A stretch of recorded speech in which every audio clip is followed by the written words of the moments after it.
Hartsfield-Jackson International Airport. He will soon make his way to the Fulton County Jail, where he is expected to surrender to authorities.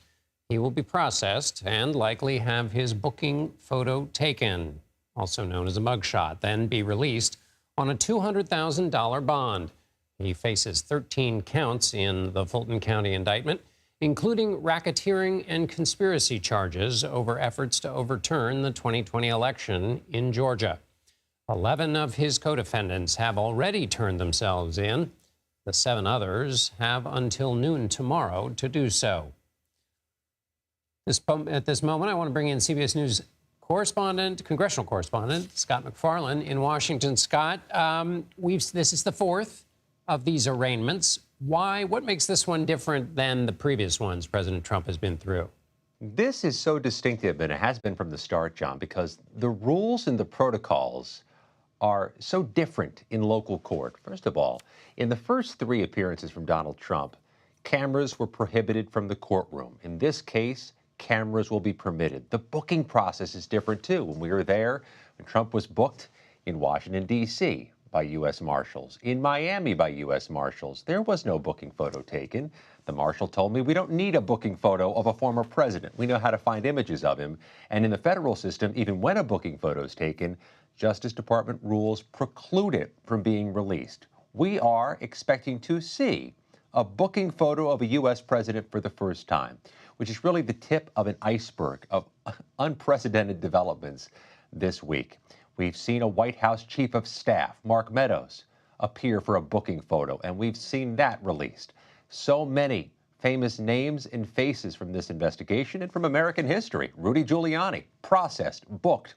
Donald Trump will make the trip from Hartsfield-Jackson International Airport to the Rice Jail in Fulton County for processing that could take between 30 to 60 minutes. If this week's other processes are any indication, and you see the faces and you see the names, they are now tethered together, John, in this local racketeering prosecution that involves a former president.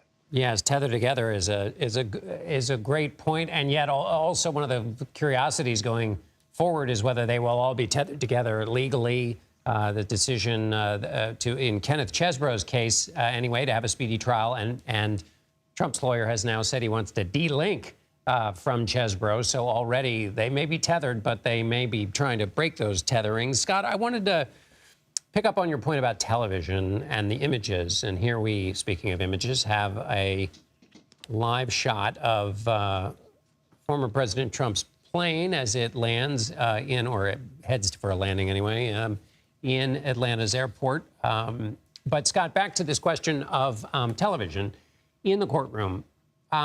Will that possibly be the case in the trial, or is that left to be debated?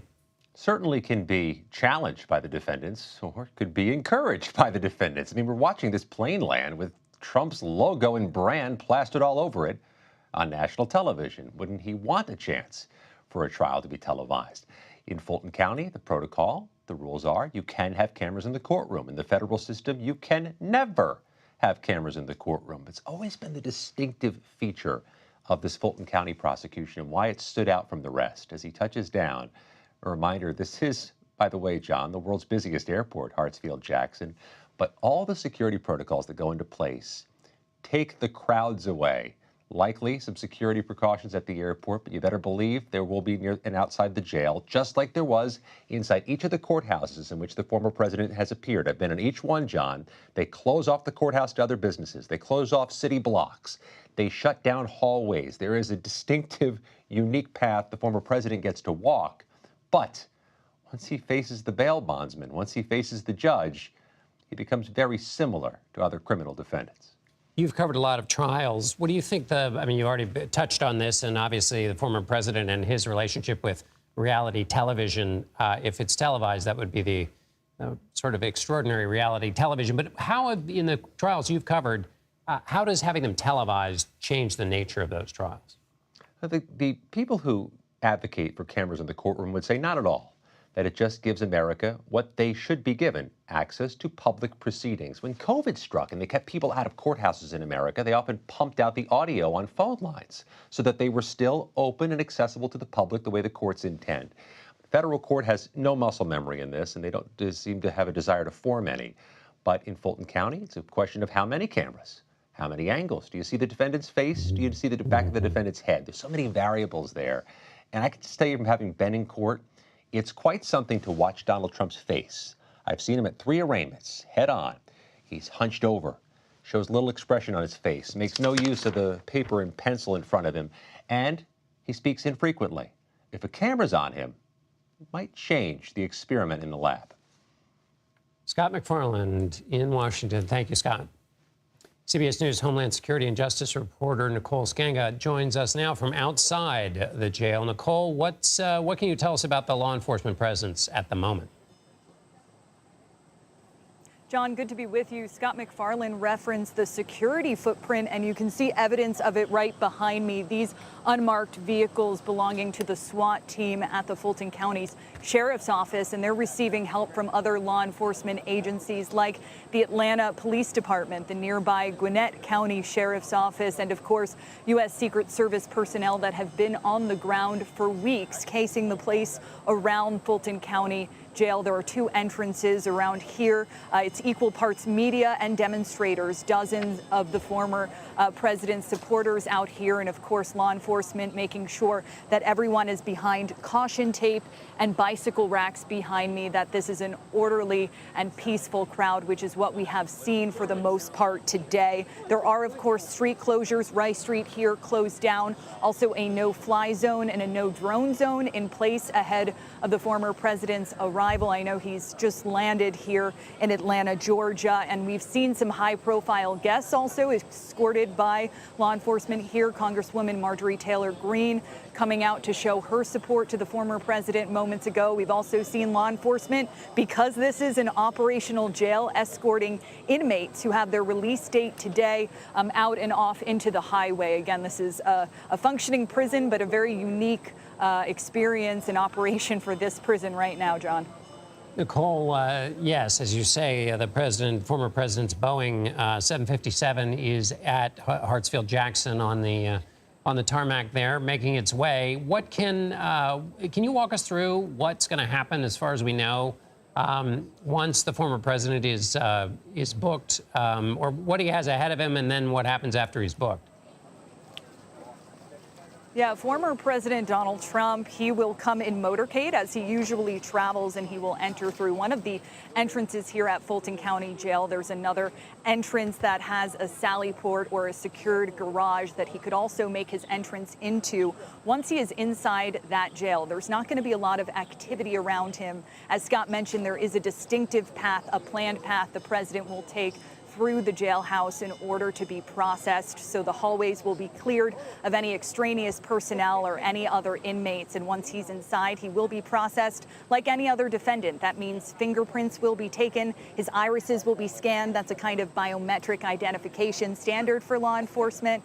His height and weight will be measured, and he will get that mugshot that we anticipate we'll see later this evening. Once that processing is over, something that is distinct in this case, this is not processing, booking, and an arraignment. So we won't hear the former president enter a plea today of guilty or not guilty. He has, of course, repeatedly denied wrongdoing, forecasting that he will plead not guilty, but we don't expect to hear that in person until his arraignment, which will come in the coming weeks. And we do anticipate that arraignment will be a crowded one, a busy one, given the 19 co-defendants in this particular case. But once the former president is processed here, that'll take roughly an hour, maybe less. He is right on back to the airport. So it's a quick in and out, which, in the security world is important to U.S. Secret Service to make sure they limit his time here on the ground.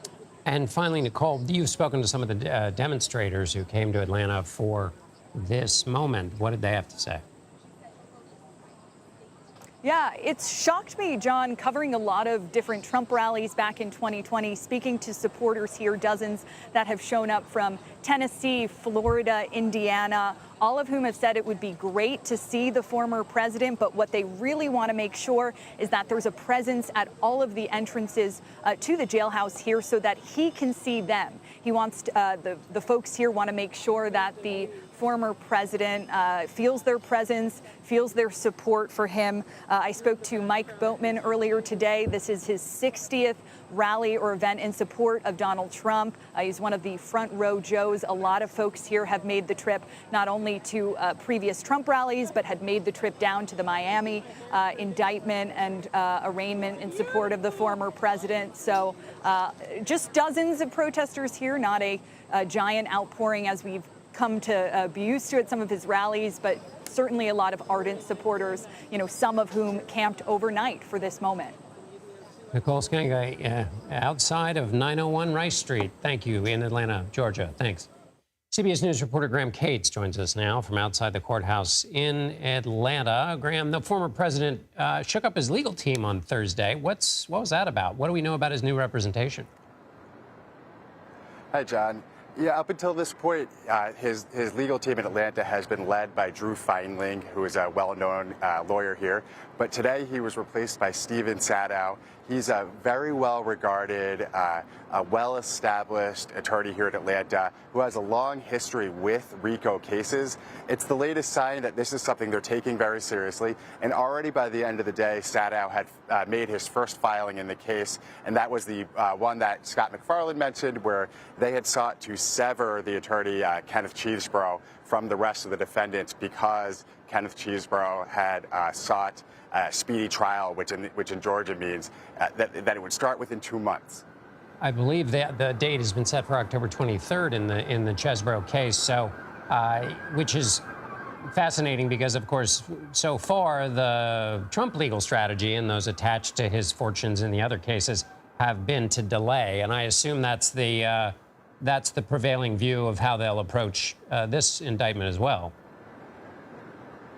Yeah, that's been how they've approached every single one of their cases. Of course, in the January 6th case up in Washington, D.C., they asked for that trial to be in 2026. And there's no reason to think they won't ask for something similar here, because this is a just as complicated case and with so many defendants. So this idea of trying to go by Georgia's speedy trial law and get it done, by Christmas, it doesn't seem to fit with their overall legal strategy. It may be impossible to do this, but I'll throw it to you anyway. Graham, how are all these cases going to mesh or bump into each other or conflict, leaving aside for the moment the calendar of the presidential campaign? Is there any immediate or obvious way in which they would conflict other than just the sheer tonnage of work associated with all of them? In some cases, it depends on the timeline.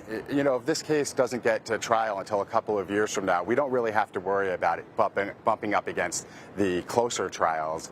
But we've already seen he's running for president, and his primary calendar is already dotted with trials and hearings. He has a civil trial in a second civil trial in his ongoing legal battle with the writer E. Jean Carroll, scheduled for January. His first criminal trial is scheduled for March 2023 in the Manhattan case, and in May in Florida he's scheduled to go to trial in the Mar-a-Lago documents case. And of course these dates might move around, but that's, he's already beginning to, right in the heat of this primary campaign, he is already scheduled to appear at these trials, and it's not like he can miss days and go and do campaigning during those. When you're on trial as a criminal defendant, you have to be there every day. Trump's former chief of staff, Mark Meadows, is fighting to get his case moved to federal court. What do we know about the timeline of whether he'll find out whether he's successful or whether he gets shot down? Yeah, we're going to have to wait for that. The main order that came down was, we're not going to delay you from having an arraignment here in Georgia. You have to go and get your mugshot, which he did today, and you have to kind of go through the initial process of being a defendant in Georgia, and then the federal court is going to take a look at that. In the Manhattan case, Donald Trump tried to move his charges there to federal court, and ultimately a federal judge said, this doesn't work for me. We think that the way that the prosecutor designed the charges there in New York, it belongs in state court. So now we just have to see if these judges in Northern District of Georgia have a similar assessment of what the district attorney, Fani Willis, put together. Here we saw the former president exit from his plane and get into a Suburban. Usually takes about 40, 45 minutes to get down to where he's headed. So we'll see if he has intersection control and can do that faster. Last question, Graham. Nicole talked about some pro-Trump supporters who were there covering every possible entrance to show their support for him. Is there any anti-protesting going on at the courthouse? Yeah, I'll tell you what, I was in the same hotel as a guy named Dominic Santana, who describes himself as a Republican who's anti-Trump. But if that name sounds familiar to you, it's because he's the person who was arrested for stepping in front of Trump's motorcade as he left the court in Miami after being arraigned there. So he's back here in Fulton County. You know, he told me, though, he's not planning on stepping in front of the motorcade. He said that his family isn't interested in trying to figure out the bail situation again. It's a fascinating circus. Graham Cates, thank you so much for being with us. We're going to take a quick break. We've got a lot more coverage of Donald Trump as he gets ready to surrender to charges related to his alleged attempts to overturn the results of his 2020 election loss in Georgia. We'll be right back.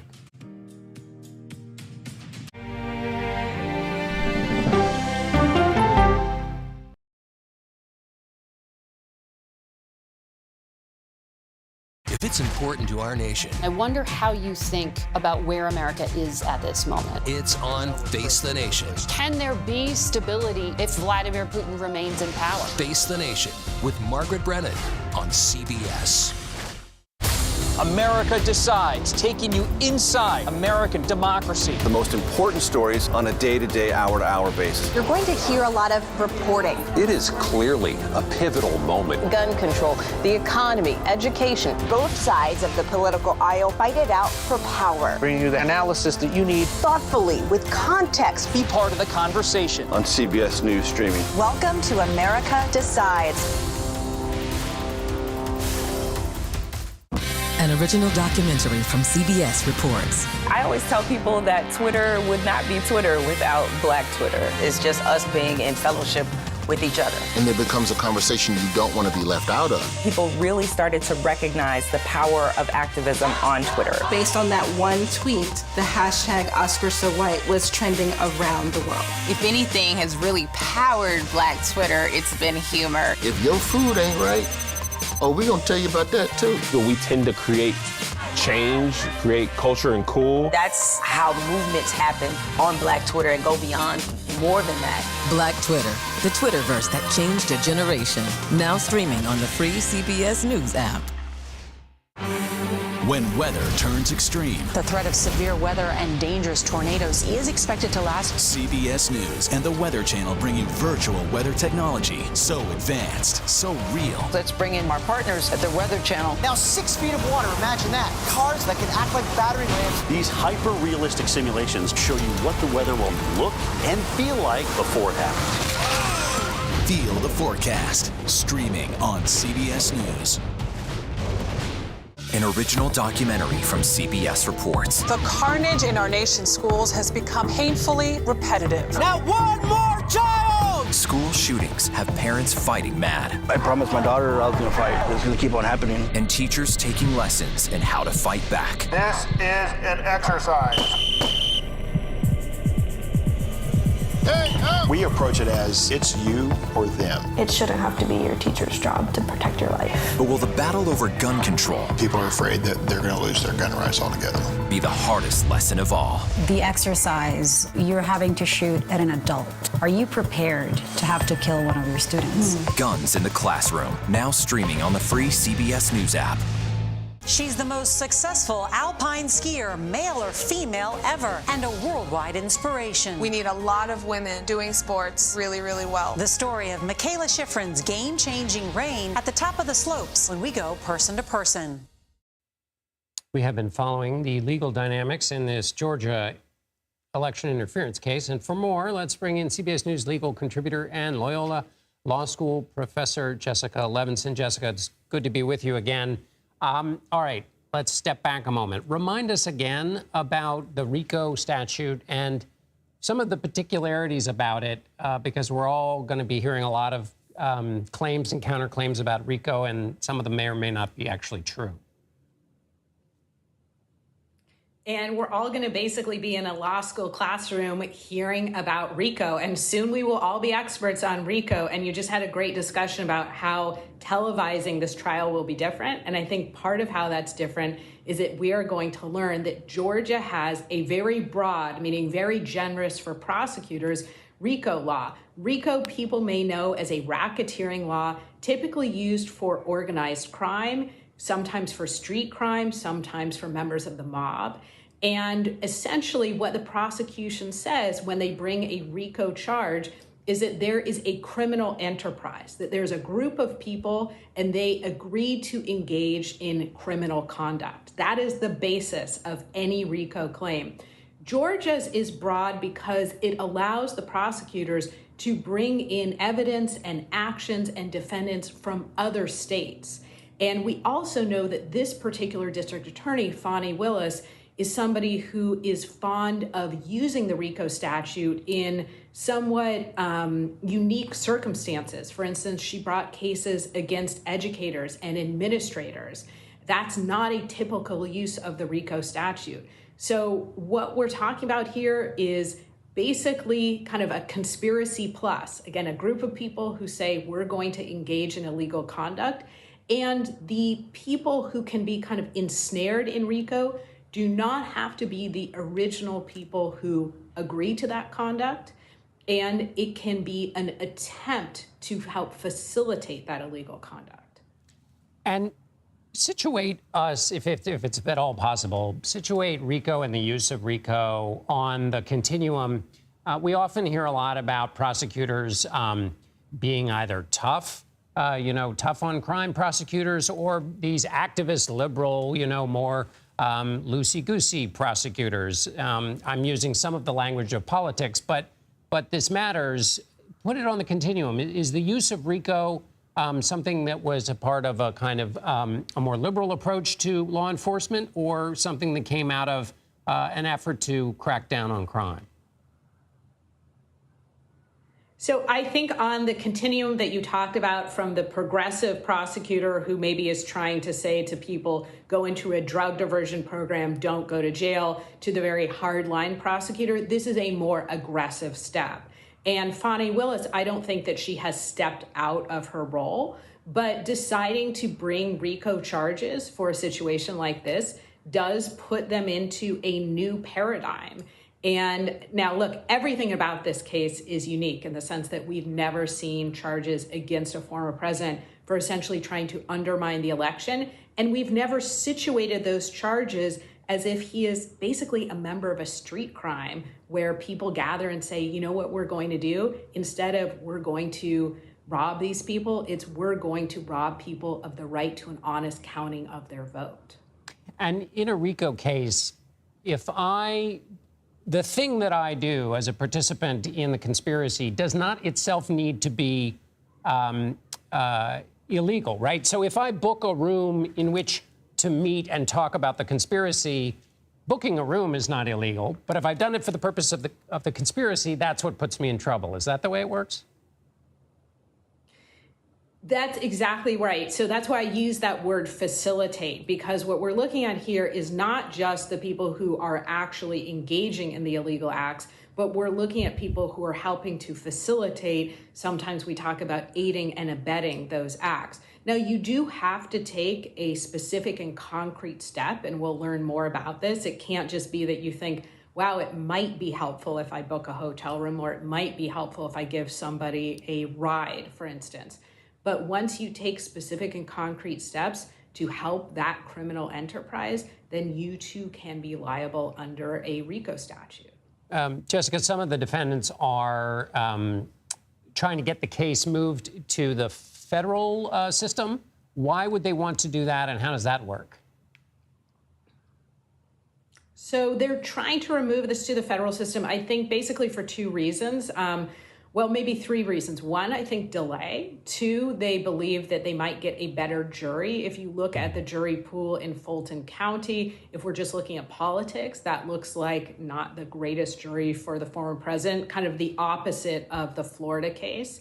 And if you look at the district that this would probably be tried in, this case would probably be tried in federal court, seems to be, at least politically, a better jury for the former president. The other idea is that you have the prosecution kind of outside of their typical home turf, that you have them in a place that they're not used to practicing, and that you have them in a place where there are unfamiliar procedures that they're following. It's very different to try a case in federal court versus state court. But I think the big reason here, I have to say, is probably either delay and or dismissal. There is an argument by some of the defendants that they are in fact entirely immune from prosecution. And of course, trying to basically pick your jury, which is not unique to this case. What do you make of Kenneth Chesebro, who's one of the 19, has asked for a speedy trial, and apparently, and a judge has granted it to him. And now we have the lawyer representing former President Trump saying, no, we want to de-link from Kenneth Chesebro, who was an Atlanta-based lawyer for President Trump, who allegedly was the kind of author of the, or one of the authors anyway, of the fake elector scheme. Why would somebody ask for a quick trial? Because as you mentioned, delay has been the kind of theory, the approach in most of these indictments. And does that delinking mean anything substantive? So I think we're a little bit looking at tea leaves here, but the delinking is Kenneth Chesebro delinking from Trump. And so for Trump, I think it is helpful to delay. For other people, that might not be the case. It could also be the case, and we're hypothesizing here, that he may be indicating not just that he's amenable to a speedy trial and wants this trial to continue, but it could also be an overture to settlement negotiations or to plea negotiations in this case. And it is possible that he thinks it is beneficial to him to be as distant from the former president as possible in time and space of these particular trials. Which is a fascinating, as you say, tea leaf reading, but fascinating as this plays out. Is there a different standard? Help us think through how this case is successful and what the standard is for that. And is there, by contrast, an easy way to pick apart a RICO case if you're trying to? So, I mean, I guess what I would say is it depends. I mean, everybody hates when lawyers say this, but it really depends in terms of picking apart a RICO case. It depends on the basis of the case. It depends on the players of the case. In this case, what we hear the former president say is interesting. He says things like, I did nothing wrong, or he tries to distance himself from people who we just talked about, the fake elector scheme. He tries to distance himself from that. He also does things like he speaks in code. One of the key reasons why this case even started, why the investigation even started, is that the former president called the Secretary of State, Brett Raffensperger, and said, find me 11,780 votes. So I think that the former president here will try and say, well, I thought that I was entitled to those votes. I wasn't part of, don't basically look over there to the bad guys, don't look over here. But in terms of what we're going to expect, I think we're going to expect the former president to say in court that he has First Amendment protections. I do not expect that to be particularly successful. I think we expect him to say that he was not part of this larger alleged criminal enterprise. And I think we're going to hear a lot about him claiming that he had an honest belief that he, in fact, did win the election. For a lot of detailed reasons, I don't think that's a great defense either. Since I've got you on the line, Jessica, which is why I always enjoy talking to you, I'm going to depart for a moment from the obsession with what's going on in Fulton County and ask you about something that came up last night at the debate in Milwaukee. Former Arkansas Governor Asa Hutchinson brought up the 14th Amendment, basically when he was arguing why he's not supporting former President Trump if he were to get the nomination. And his argument is basically that it's a real possibility that the 14th Amendment might keep the former president from becoming president again, and that has nothing to do with votes cast, but has to do with the 14th Amendment. Can you help us understand what he's arguing about, I think, Section 3 of the 14th Amendment, and is it a real thing? It is a real thing. I love this topic. I teach constitutional law. It's really interesting. I have to tell you right off the bat, I may be in the minority here. I know there's been a lot of chatter about it recently. I don't think that the former president is actually going to be kept off the ballot. But what are we talking about here? We're talking about the 14th Amendment. We're talking about Section 3, and it says that essentially people who were part of the Confederacy in the Civil War, people who the language is either engaged in an insurrection or gave aid or comfort to those who did, should not be a federal office holder, that they would be disqualified. Now, after that, though, there's a bunch of questions. Do you need to be convicted of either engaging in insurrection or aiding or abetting those who do? And I think the answer is no. You don't need a conviction based on the language of the statute. But how do we prove that you actually either engaged in the insurrection or gave aid or comfort to those who did? Who makes that decision? So what are we going to see? We're going to see a push, and we're already seeing this, that people go to state election officials, local election officials, secretaries of state, and say, look at the 14th Amendment, look at Section 3, the former president should not be on the ballot. And those people are then going to have to make decisions. What are we also going to see? We're going to see suits in states where we're suing, and who has standing? Probably another candidate, probably somebody like Chris Christie, who would say, I'm harmed by having him on the ballot because he's disqualified. We're going to see suits by potentially people like Chris Christie. And then what happens? I think the moment there's a decision by someone who says the former president is disqualified, it goes up to, you guessed it, the U.S. Supreme Court, and they're going to be in the position of interpreting this post-Civil War, very arcane section of the Constitution to determine whether or not the former president should be able to be a candidate again for the presidency. And that will be a fascinating set of steps. If that happens, and kind of feels like in our world today, it's not out of the realm of possibilities. Jessica Levinson, thank you so much, as always, for being with us. Let's turn back to CBS News Homeland Security and Justice reporter Nicole Sganga, who joins us now from outside the jail. Nicole, Trump's motorcade is getting closer. What's the atmosphere in the few minutes since we last talked to you? Yeah, John, there are signs that the former president's motorcade is getting closer. His advance team, a group of Secret Service agents that come in before the former president's motorcade arrived just moments ago through the entrance here, the Rice Street entrance of the Fulton County Jail. It was a smaller motorcade, but it is an indication that the former president is coming, as is law enforcement's helicopter overhead here. Secret Service doing last-minute sweeps along with law enforcement on the ground. We saw bomb dogs sniffing up and down this block where bicycle racks are lining the street, keeping all of the demonstrators and media out of the street's way for the possible arrival of former President Trump. I say possible because there are a few entrances that he could use to get into Fulton County Jail, and we do expect when he arrives that things will start to move rather quickly. His processing should take roughly 30 minutes or so, but very clear that the president is on his way. All right. We made quick time from the airport. We want to take you now to a CBS News special report in Washington. I'm John Dickerson. We'll see you on the other side. This is a CBS News special report. I'm Nora O'Donnell in the nation's capital. We are coming on the air with breaking news. As you can see, Donald Trump arriving right now at the Fulton County Jail to surrender on charges related to his attempts to overturn the results of the 2020 election loss in Georgia. Trump will be fingerprinted and a mugshot will be taken. We should note that so far, 11 of Trump's co-defendants have turned themselves in to be processed, including Rudy Giuliani, Mark Meadows, and John Eastman. The county sheriff's office said they are being treated just like anyone else that appears at this jail, although most people don't arrive in a multi-car motorcade like we're seeing there with Donald Trump.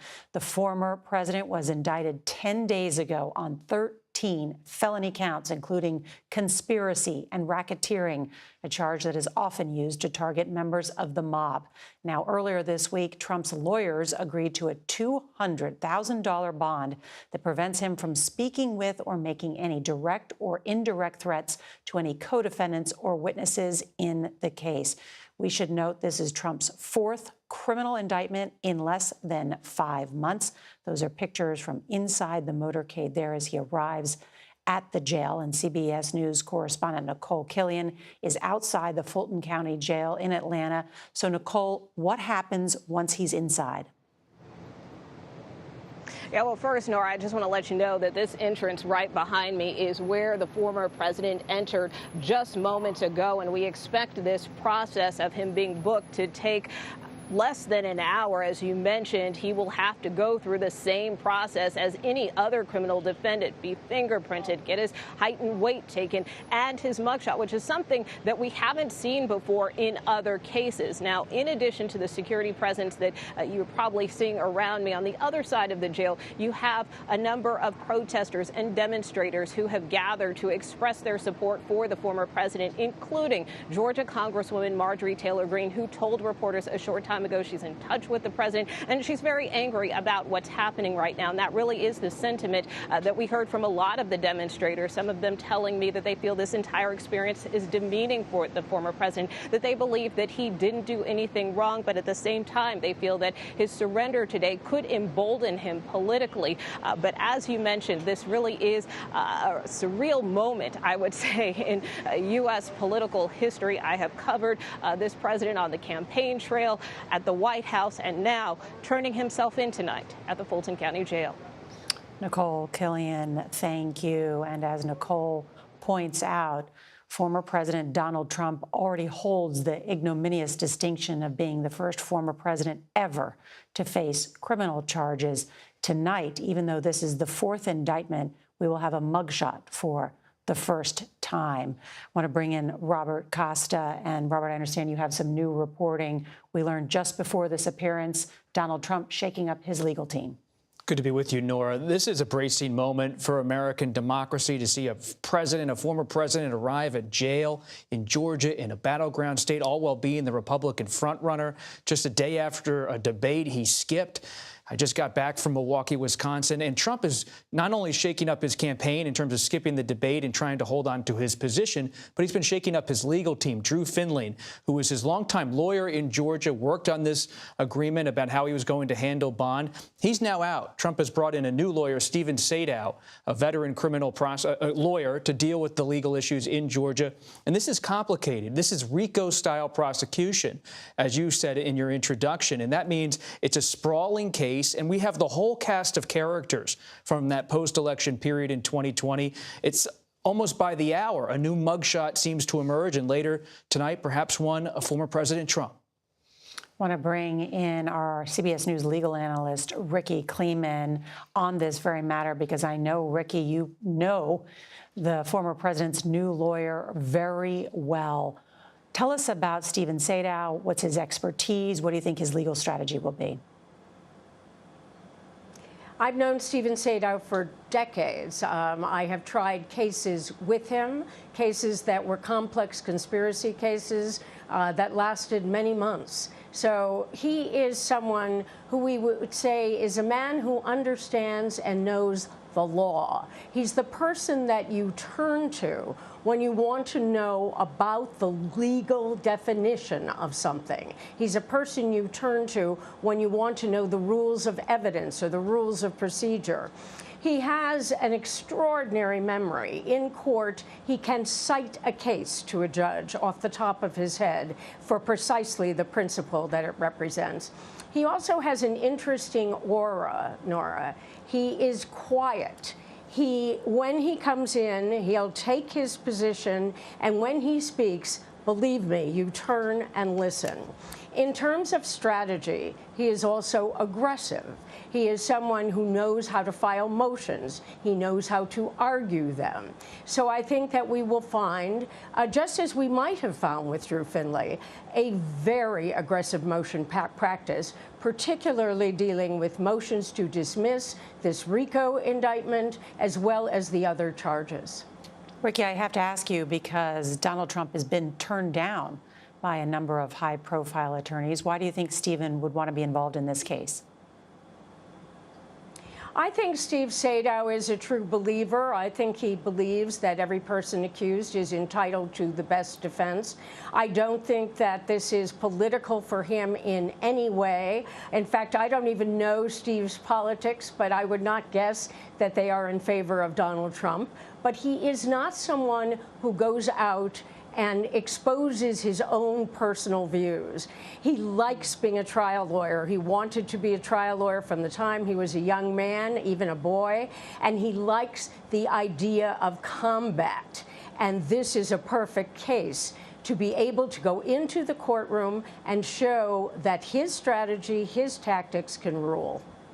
Ricky Kleeman, thank you. Want to bring in our chief Washington correspondent, Major Garrett. And, you know, you look at the consent bond order, $200,000, these 13 charges, multiple criminal conspiracy charges, filing false documents, false statements, and, of course, that violation of the RICO Act. So some very serious charges. At the same time, an incredible moment in American history. It is an incredible moment that is obvious, and we can't underscore it enough. This has been a summer of indictments for the United States of a former president, each of them historic in its own right. But if I could borrow or maybe paraphrase George Orwell from his 1947 novella, Animal Farm, some indictments are more equal than others.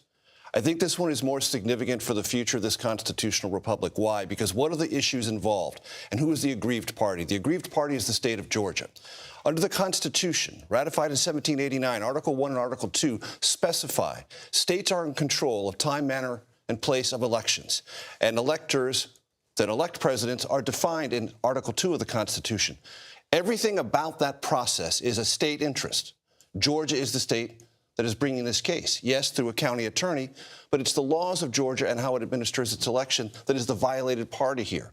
So this case is going to turn on states and their relationship to conducting their elections, and is there a federal presidential interest in interfering or trying to overturn what a state has done in terms of an election? Georgia is arguing forcefully, no, it's not. And the conduct of the former president violated that state's right to conduct its election in its way under the Constitution. That's what's at stake. That's enormously large for not only Donald Trump, all the other implicated defendants, but the furtherance of this great political experiment known as the Constitutional Republic of the United States. You're looking now at live pictures of the Fulton County Jail. This is a notorious jail, or actually it's under Department of Justice investigation. 7 inmates have died this year there, so it is a tough place. And the former president inside now, being booked, being fingerprinted, likely a mugshot taken, and as was noted, he is going to have his height and weight recorded, being treated just like anyone else who goes inside that jail, and that is where he is now. Also want to bring in Scott McFarland, who is with us, who has covered all of these legal issues so closely. Walk us through some of these counts. There are 19 criminal defendants in one case. That's just striking fundamentally. And they're charged with racketeering, which is in itself a crime that has enormous breadth and scope. The image that's jumping out at me is the one we're not seeing, Nora. We don't see Donald Trump walking into the jail. The traveling press pool didn't capture that image. They were kept a distance away, just like when he entered the Washington, D.C. federal jail earlier this month. He's still able to control some of the optics. Didn't have that image shared with America. There are 7 others who've still yet to surrender themselves in this case. They have until 12 p.m. Eastern time tomorrow to do so. And the biggest name on that list is a name we've heard so much since the 2020 election, Jeffrey Clark, the former Trump administration Justice Department official who in the 11th hour, the final days of the administration, allegedly sought to overturn the election results and seize control of the Department of Justice. I mentioned his name in particular, Nora, because he's going to challenge, much like former Chief of Staff Mark Meadows is, to move this case from Fulton County to federal court. The judge has just set a hearing for Jeffrey Clark for September 18th on that matter, but he still has to surrender. And Nora, if they were to succeed to move this case to federal court, a couple things change. The projected jury pool goes from just Fulton County to all of the Northern District of Georgia, and it takes the cameras out of the courtroom if this were ever to go to trial. So that's a very important distinction, because as it stands now, the press has been granted the right to have cameras in the courtroom. That would change the dynamic greatly. Federal courts prohibit cameras universally. That's why there will not be one in Washington, D.C., nor will there be one in Fort Pierce, Florida. If they're able to shift this to federal court, the same is true in Georgia. Mark Meadows makes the same argument Monday morning, 10 a.m. Eastern, to move this case to federal court. If there's any inkling that's going to succeed, it's quite likely former President Trump will try to make the same shift.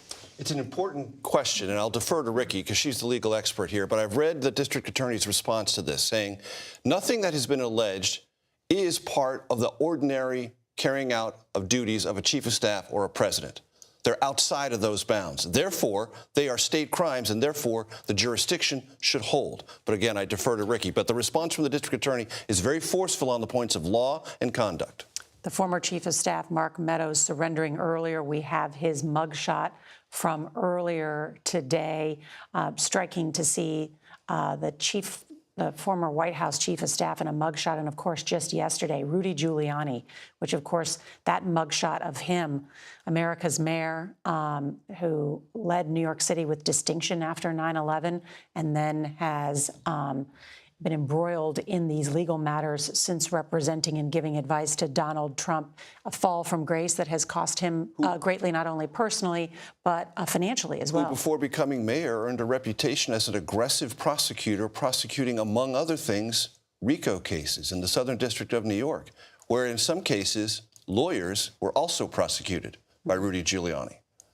He appeared before cameras yesterday in New York City outside his apartment before heading down to Georgia. And I don't know about you guys, but he seemed upset. He seemed really moved by what he was facing, and I sensed a different tone from him than I've ever sensed before. The weight of this, when you have a mugshot taken, being fingerprinted after spending most of your life prosecuting criminals, particularly personal for Rudy Giuliani. I think about that line from the film All the President's Men when Deep Throat's in the garage with Woodward, Robert Redford's character, and said things got a little bit out of hand with All the President's Men, with Watergate. And with Georgia, it's important to step back and ask yourself, well, why are we watching all this right now? What is going on with Georgia years after the 2020 election? What happened? Well, here's what happened, and briefly as possible. After 2020, and Trump is defeated by then President-elect Biden in November 2020, Trump goes to Giuliani, and he says, my campaign lawyers are not giving me any good answers. I need answers that I can stay in office. And Giuliani says, well, let's fight it in the courts. So they do that throughout November 2020. They fail. Then in December 2020, Trump and Giuliani huddle with a few others, including Sidney Powell, who's one of the indicted people in this RICO case, an outside conservative lawyer, among others. And they say, well, we can't win with the court, so what are we going to do? And they come up with a scheme to pressure states to send alternate electors. And during the course of my reporting with Bob Woodward, we discovered a memo authored by John Eastman, who also has a mugshot, also indicted in this RICO case, which said to Trump, if you lean on states, somehow they can, with special sessions, irregular legislative sessions, or even just pressuring with activists, they can create these new slates of electors. And they really focused on Georgia because they believed Georgia was a ruby red state that was primed to do what Trump wanted. I always think about Trump's rally on the night of January 4th, 2021. Trump goes to Georgia famously or infamously, depending on whom you ask, and he says, Mike Pence, you better do what I want on January 6th, and the whole crowd in Georgia goes wild. Everybody's down in Georgia saying Georgia's going to be the state that puts it over the line for Trump on January 6th. The lieutenant governor of Georgia now, Burt Jones, was in Washington on January 5th to meet with Vice President Pence, just to say hello, to say maybe you should think about changing your mind on January 6th. So Georgia became this cauldron of activity. Everybody was going there to ask the governor, Brian Kemp, to have a special session and to send those alternate electors. But ultimately, they didn't, and Kemp remains a foe of Trump. And now Georgia is this microcosm of the broader story we've been covering for a long time of January 6th and American democracy. That state decided by less than 12,000 votes. And there's an intervening event there in Bob's beautiful narrative. The special election is conducted for 2 Senate races. Both go to Democrats. Every Republican you talk to in Georgia now will tell you if Trump and his allies weren't so obsessively focused on the 2020 election, but put in for those races, those might have been won by the Republicans. There wouldn't have been a governing, though narrow, majority for Biden in the Senate, and much of the things that Biden has gotten through would not have happened. That was a crucial 72 hours, not only in the history of Georgia politics, but the ramifications for Congress and the Biden administration and former President Trump. And in the primaries recently, there was a referendum on Brian Kemp and Brad Raffensperger. They both won their primaries. So if Republicans in Georgia were aggrieved by all of these things that Trump talked about, they would have cast their ballots differently. They didn't.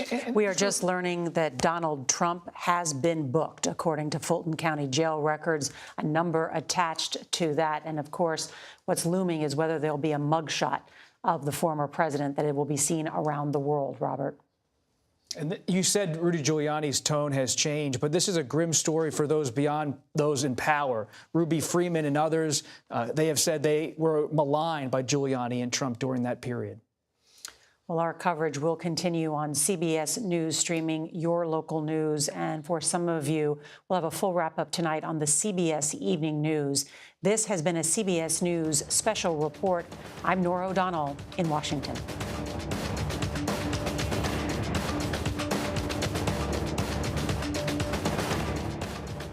Hello, everyone. I'm John Dickerson.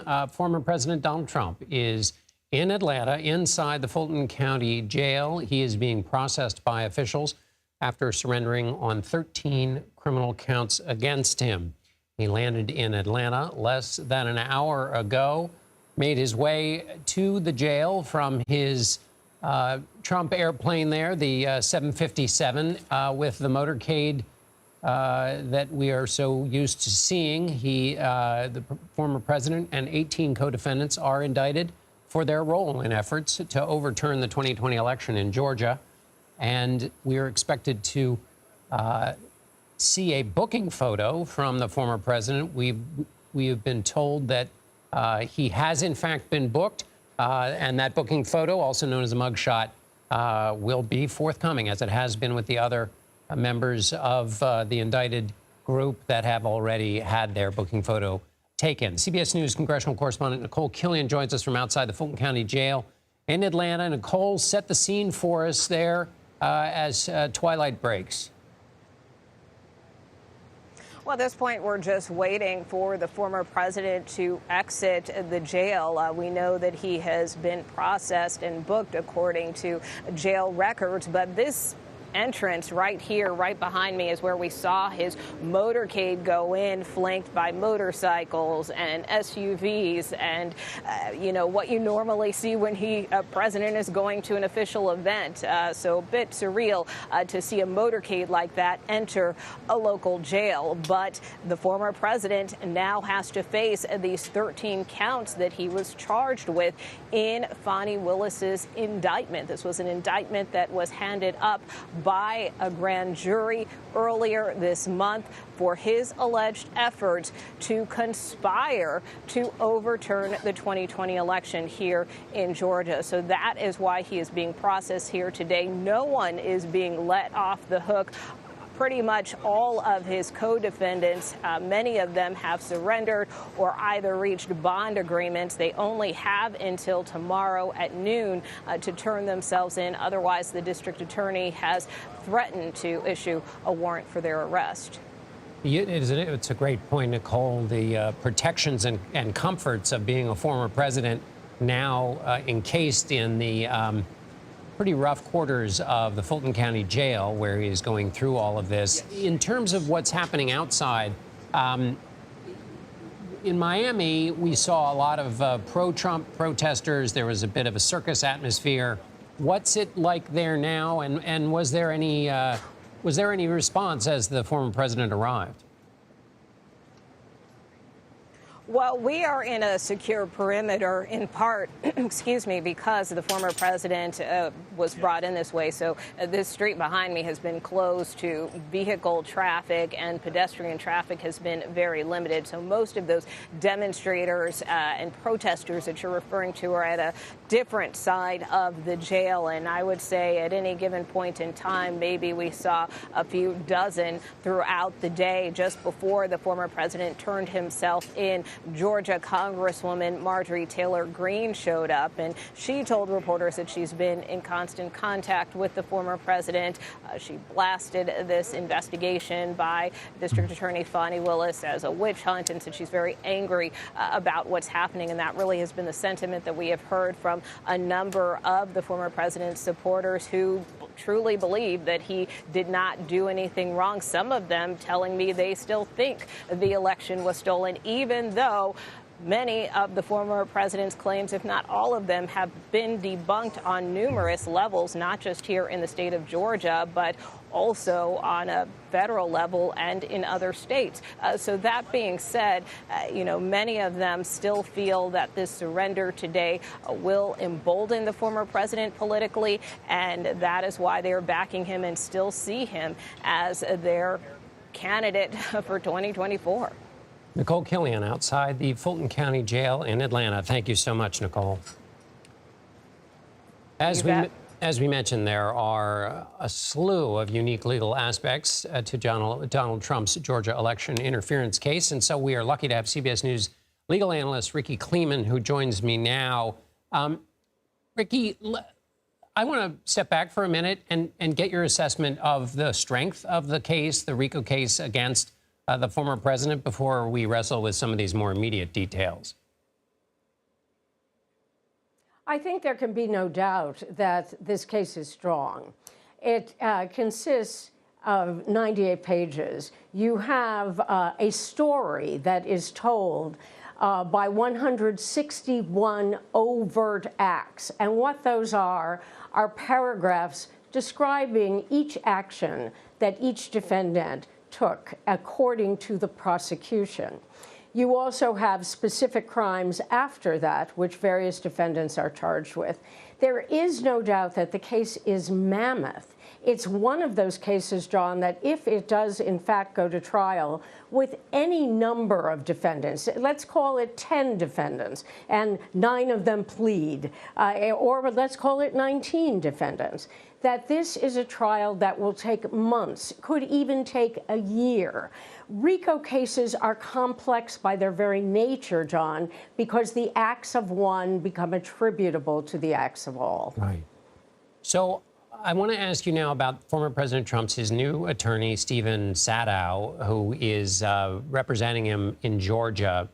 You've actually tried cases with Sadow. What can you tell him? And then I want to ask you about a specific act he took today. But what is his, what's he like, and what does this mean about the legal strategy that the president is likely to adopt? Well, I've tried cases with Steve Sadow for years. Years ago, we tried cases that were big conspiracy cases, multiple defendant cases that lasted months on end. When you get to know someone in that way, when a group of defense attorneys decides to rent a large house and be able to work together as many hours as you are possibly awake, you understand what people's expertise really is. Steve Sadow is what I call the law man. He is someone who everyone would turn to about issues of law, issues of evidence, issues of procedure. He's someone who has an extraordinary memory, where a judge can ask him for a precedent, and without any paperwork in front of him, he can come forward with the law of the case from some case long ago. So in this particular indictment, one of the things that Steve Sadow is going to do is file a flurry of motions having to do with motions to dismiss. And he's not only going to want to dismiss the entire indictment outright, but he'll go count by count. And this is someone who carries himself in a way, John, where when he speaks, you listen. He is someone who has an aura of authority. He is not a showman. He is not a showboater. He is a real lawyer. So what then do you make of his decision today? And Kenneth Chesebro, who is another named member of this RICO case. Chesebro, a lawyer, asked to have a speedy trial and has apparently been granted it. Trial is set for the 23rd of October. And Sadow has asked to sever former President Trump from Chesbrough. What do you make of all that machinations? Well, it was a very smart move. It was a smart move, John, and he did it fast. There is no way that Donald Trump, or probably most, if not all, of the other defendants would want a speedy trial. Many of these lawyers, not just Steve Sadow, but many of these lawyers have just been brought on this case. The amount of material that they have to digest in order to be able to get ready to try the case on October 23rd, that's almost an absurdity. It almost cannot be done, even with those 24/7 work schedules. So you move to sever. Let Chesbrough have a speedy trial. Donald Trump doesn't want a speedy trial, and in great part because Donald Trump wants to take his time to file these motions. So I think that Sadow's move was appropriate. It was smart. Let me ask you this very quickly, Ricky. What's Chesbrough's game then? Why does he want it to move quickly? And just from a political perspective, I'll just ask you one question at a time. Why would he want to move quickly? Heaven only knows, John. I have no idea. The only thing that he could have done was to try to call Fani Willis's bluff. Fani Willis said she was ready. So it is perhaps possible that Chesbrough's lawyers decided to see if she really meant it. Because you understand that when you move for a speedy trial, if that trial does not occur, the sanction is dismissal. Yeah. So he may have really taken her up and on her words, and she says she's ready to go. A lot more of those nights with very little sleep ahead for a whole bunch of lawyers. Ricky Kleeman, thanks so much for being with us. As we've been covering, former President Donald Trump has left the Fulton County Jail after being booked by officials in the Georgia 2020 election criminal case. He faces 13 counts, including racketeering and conspiracy. We expect a booking photo, also known as a mugshot, of the former president to be released, as has been the case with those that have already been booked in this case. Let's turn to CBS News Homeland Security and Justice reporter Nicole Skanga, who joins us now from outside the jail. Nicole, former President Trump left moments ago.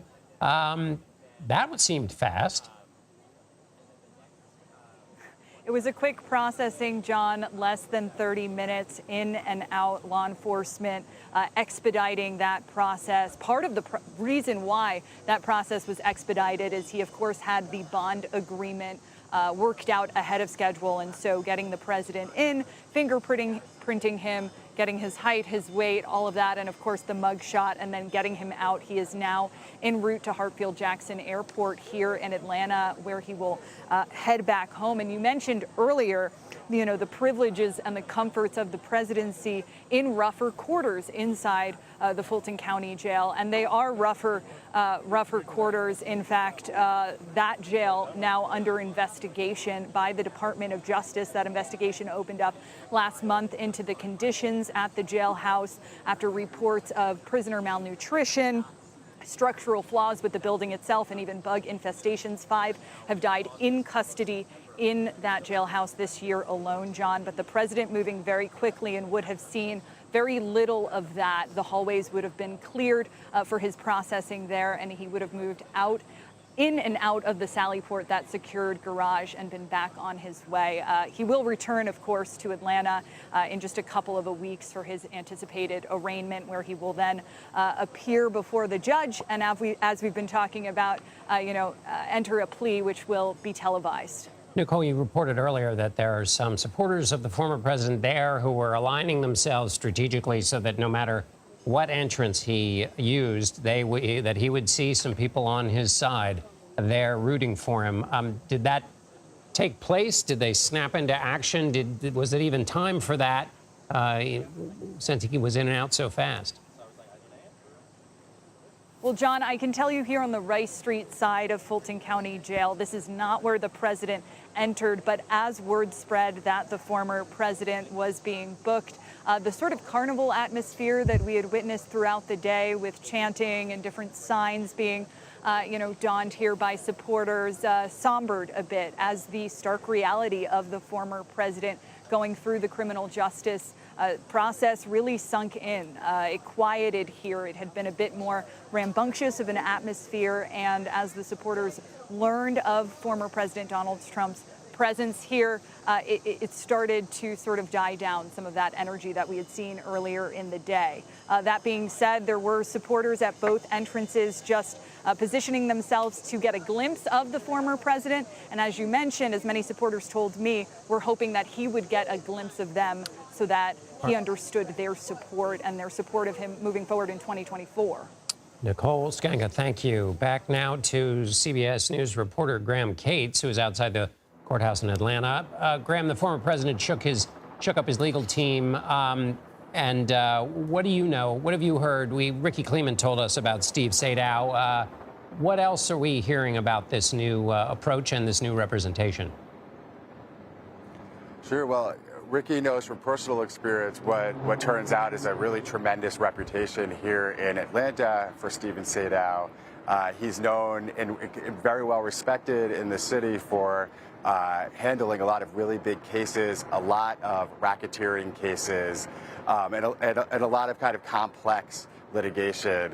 And so his hiring is a sign that they're trying to get the best that they can to represent Trump in this moving forward. You know, not just someone who's going to go on TV and make the right talking points for him, but someone who's actually going to put forward the best case for him.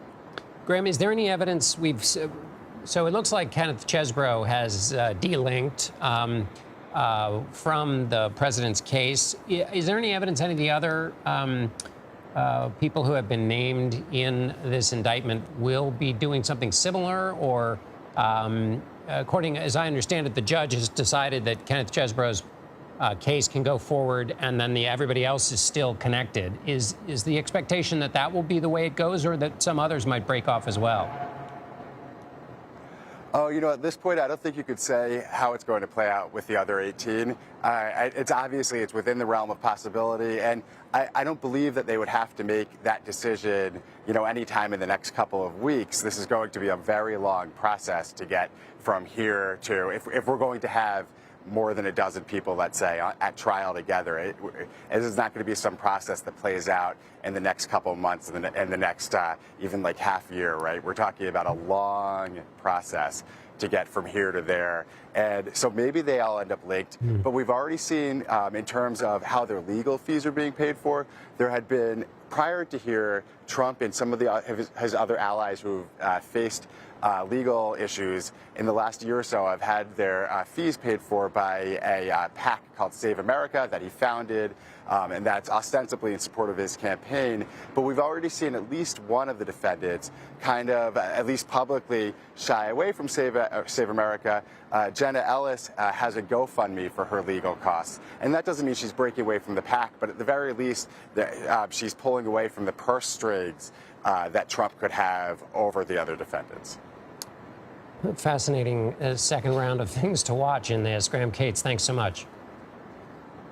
I want to bring in now CBS News congressional correspondent Scott McFarland in Washington. Scott, before we get back to the specifics of what's happening down in Fulton County, Jim Jordan, the chairman of the House Judiciary Committee, made a move today with respect to the Fulton County District Attorney.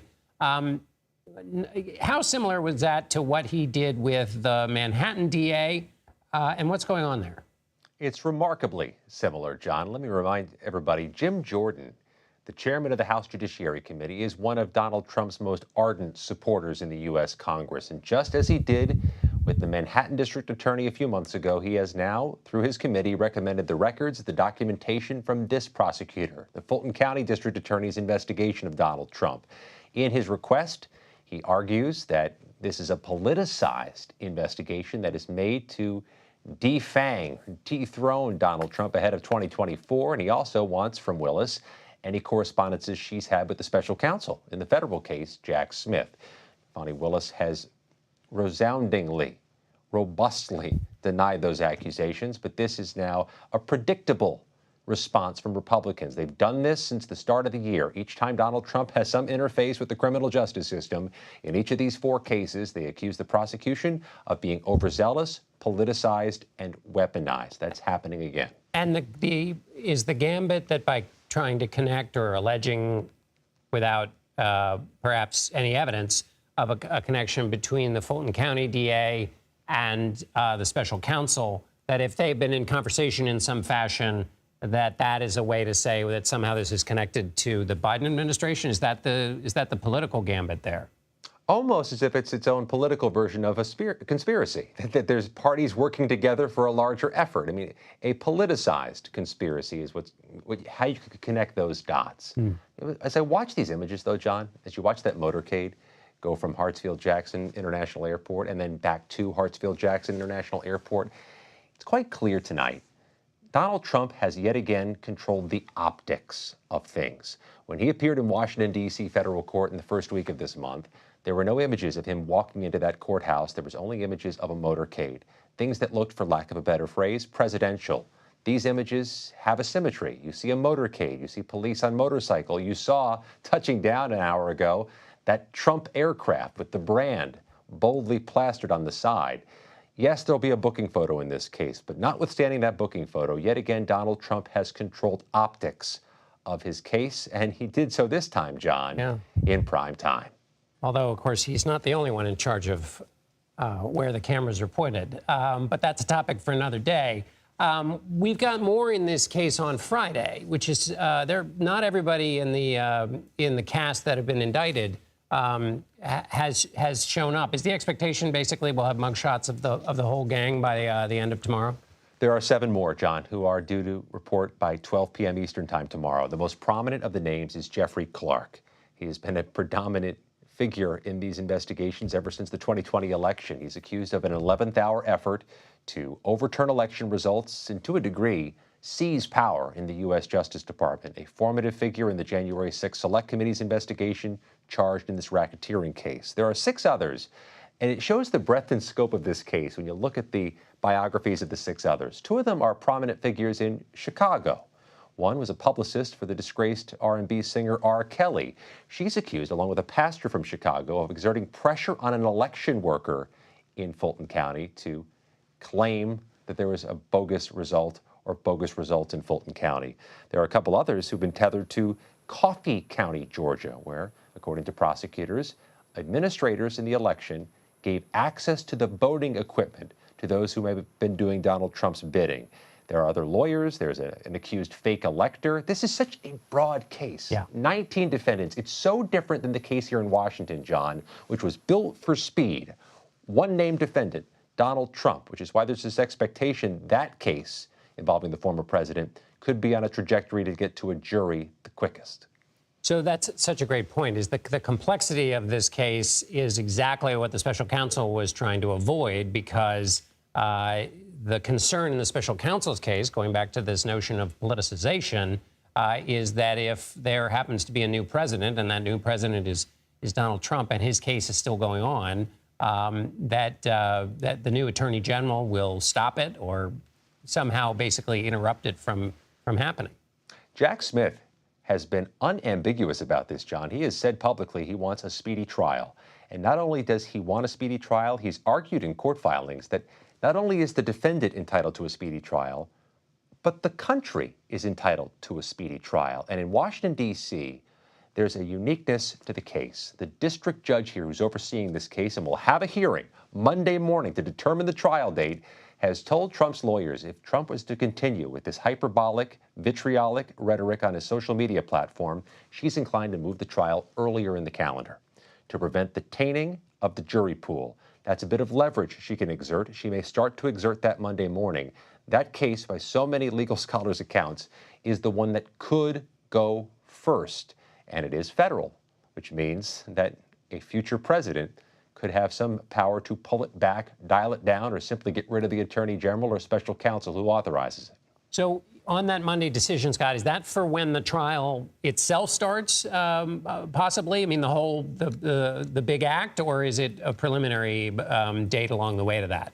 That's the day the judge will announce her recommended, projected, or determined trial date. Jack Smith has asked for January 2nd, 2024 for the trial to start. The Trump team has asked for April 2026 for the trial to start. Judge Tanya Chutkan gets her say, and she's the judge. Her word is the one that's going to go in the docket. She'll get to determine that at 10 a.m. Monday. And just the enormity of these cases will really stand out at 10 a.m. Eastern Time Monday, John, because that's the same time, the same hour, Mark Meadows goes before a judge in Atlanta asking to move this Fulton County case of his to federal court. Everything happening at once everywhere. That's the new reality of a former president facing 4 simultaneous kinetic criminal cases. And meanwhile, there's also a presidential campaign that has its own set of moments. It might have been wise for the president to skip the debate Wednesday night, merely to just get some rest from what's going to be an extraordinary calendar. Is this the first time we see Judge Chutkan, Scott, in this process in Washington? She has had one of the preliminary hearings in her courtroom. That's courtroom 9, 4th floor of the Washington, D.C. courthouse. This is the first time she'll be having what I guess they would consider a pretrial hearing or a trial date determination. You'll recall there was this obscure issue over a protective order, how the evidence is handed over to the defense from prosecutors and what type of gag orders are in place when the defendant receives the evidence. That matter was handled earlier this month in front of Judge Chutkan, but Judge Chutkan has not seen Donald Trump face to face. He was arraigned before a magistrate judge. She likely won't see him Monday, but she has already issued warnings to him through his defense lawyers that he needs to stop and consider changing the tone of his Truth Social posts if they reference this case.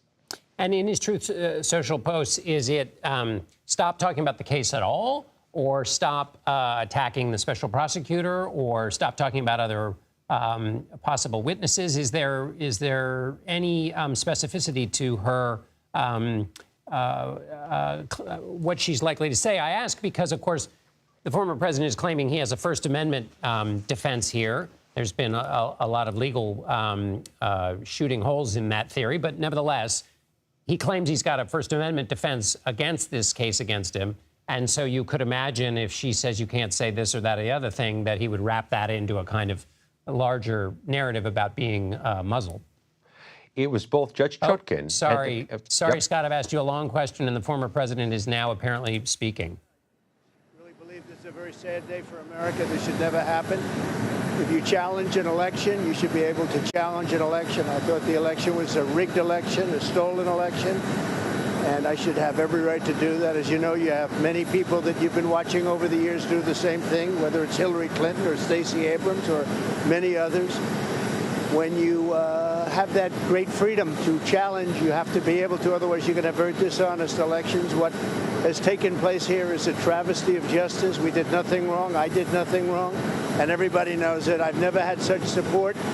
And that goes with the other ones, too. What they're doing is election interference. They're trying to interfere with an election.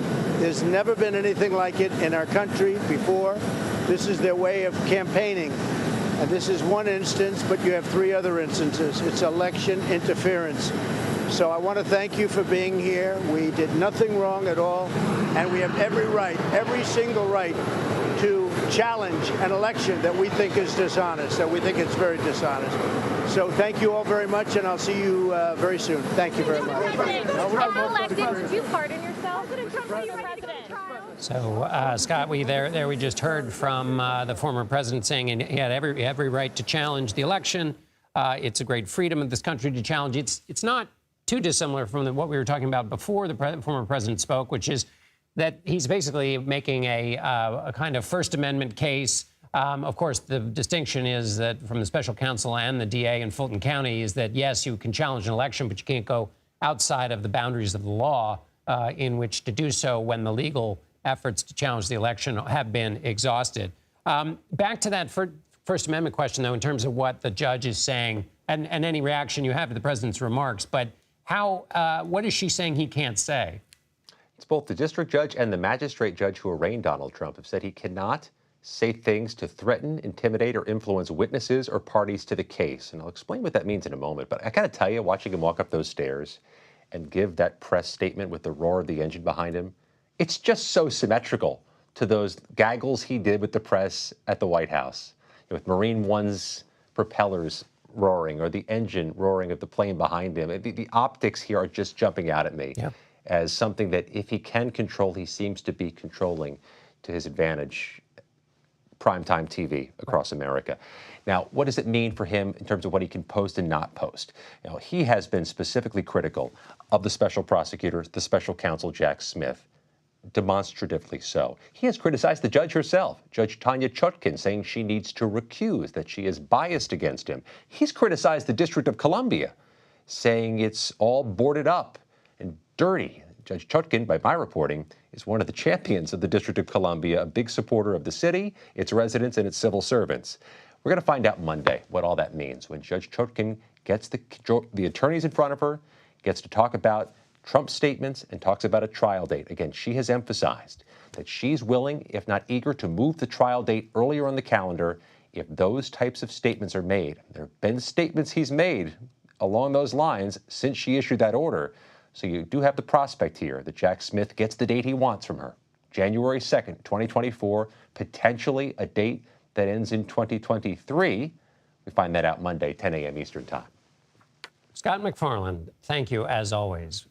And now CBS News political director Finn Gomez joins us on the phone from Atlanta. Finn, you were traveling with the motorcade. What did you see in Atlanta? I'm sorry, John. It's very loud here on the Paramount. Former President Trump, we've been in the motorcade with him as he went to Fulton County Jail. He just came out and spoke briefly to press. He did not take any questions. And as he summarized earlier, John, he really did not say much. Essentially rehashing some of the talking points that he said previously. We've been told that there is, by the campaign, that there was a mugshot taken, which would be first out of the four. Finn, I'm afraid we're losing you there on the cell phone connection. Finn, thank you. The mugshot was taken. Now we'll see whether they use it to fundraise, as they sort of did after the Manhattan indictment. Finn, thank you. It remains to be seen how Donald Trump's ongoing legal battles will affect him in 2024. They seem to have helped him so far, but we're going to bring in Anthony Salvanto, CBS News Executive Director of Elections and Surveys. Anthony, I want to start with a kind of meta question, which is that the Georgia case is all about false claims. The president said he had every right to challenge the election, but of course the district attorney is saying that he did something fraudulent. The Washington Post counted up the fraudulent claims made by the president during his presidency and got to, I think, about 30,000, even if they were being too aggressive. Let's say 100 times would be more than we'd expect from a president. How do his supporters think about the president and the truth and the idea about whether he is a person who tells the truth or not? It's a meta question, but it's also a practical one, in my view, in the sense that it speaks to how our democracy is working, and it speaks to understanding the nature of Donald Trump's support. And so we approached it this way. We knew that, among other reasons, that for his voters in the current GOP primary, where we know he has a large lead, among other reasons they're supporting him, they say, is to show support during these legal troubles. So that's sort of underpinning it. Mm-hmm. But to your point about the truth, we also asked, very simply, who is it that you feel tells you the truth? And I phrased it specifically this way in an attempt to try to capture it. Who tells you the truth, that is something that's accurate, or I gave folks another option, who tells you things that might be wrong sometimes, but accidentally so. In other words, they were trying to tell you the truth, but they were wrong, right? They made a mistake. Right. And then a third column, which was outright lies, which is a deliberate attempt to mislead. So you had those options. Well, for those who felt that let me put it this way. Donald Trump came out on top among his voters for the person who tells them the outright truth, the accurate truth.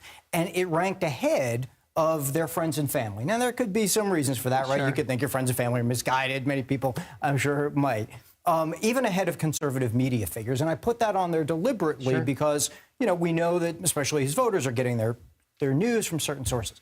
So what is this, and how do we put this in context? And I had another question that I have to mention Go ahead. Can I interrupt just briefly because this is so one of the things in covering President Trump and covering all politicians, but he has gone pro with it in a way that we've never seen before, is that a lot of times you got voters who would say, yeah, I know he's not, the facts aren't right, but the truth is. In other words, they would forgive him any fact, even if it was a pretty darn big one, because they felt that it was in the service of his being connected to a greater truth they believed, which appears to be possibly what you're getting at.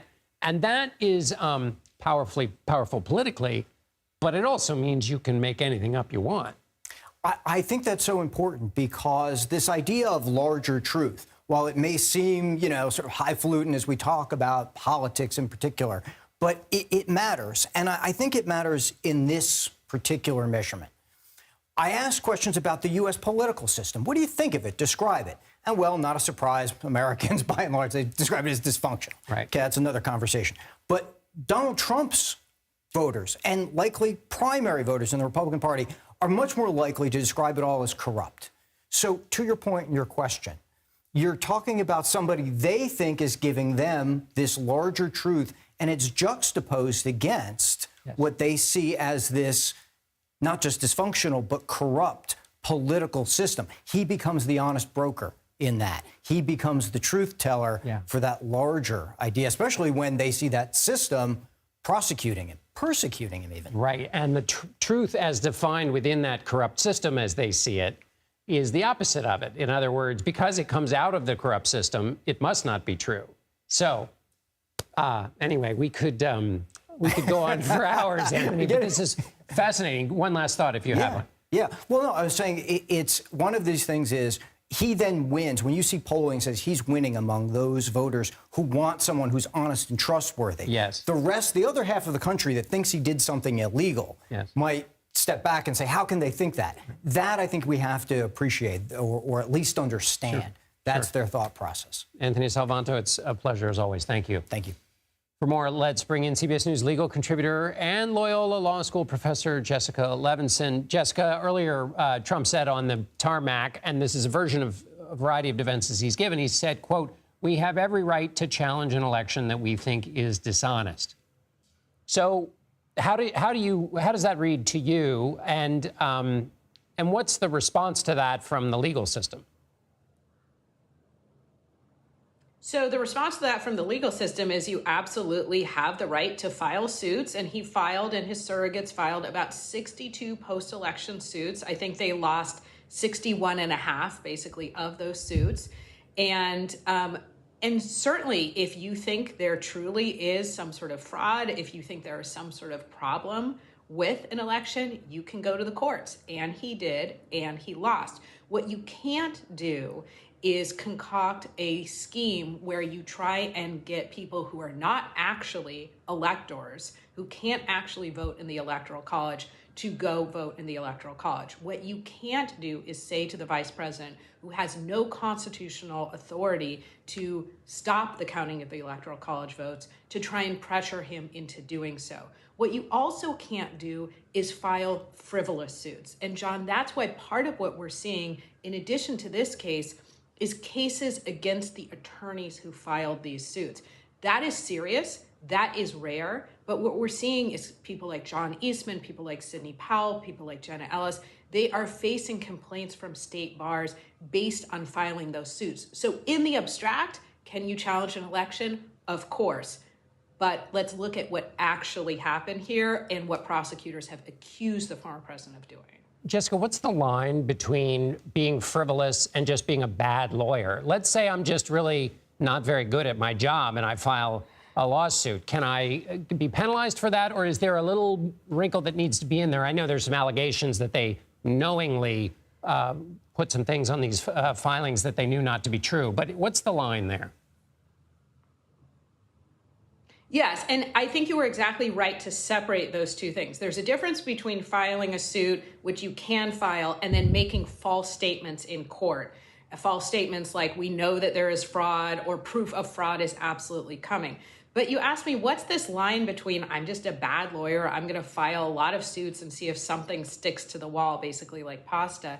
And there are lines. You have to have a good faith belief that your client could succeed. And you don't have to have proof beyond a reasonable doubt, but you have to think that if the allegations in the complaint are true and you believe them to be true, then your client can succeed. So we do have a standard for this. Jessica Levinson, thank you as always. We are going to take a quick break, and when we return, we'll have more coverage and analysis of Donald Trump's surrender in Georgia. You're streaming CBS News Primetime.